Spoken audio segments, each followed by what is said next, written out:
Ayan mga toy, yan ang update tayo sa Wonder Ilog Fishing Spot, sa ang uno nating spot na binabalik-balikan dati. So yan mga toy, medyo matumal pa pero meron na mga toy. Namatay, nakaisa na ako. Yan, alas 10 hanggang alas 12. Yan o, magandang size na mga toy, taw-taw lang gamit ko.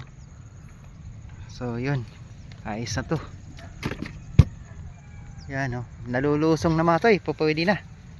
Yan o, dito sa kubo na to may pahingahan kayo dito. Yan o, pwede na siyang malusong.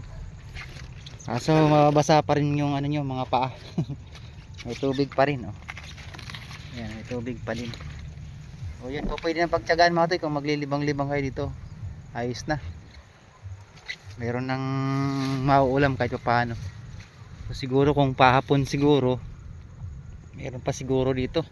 Baka mas marami siguro pagkapapon na yung mamimiwas kayo dito, no? So yun, update tayo mga toy, no? Wonder Ilog Fishing Spot. Yan, shoutout sa mga kaibigan natin, mga anglers dito. Ayun, thank you for watching mga toy.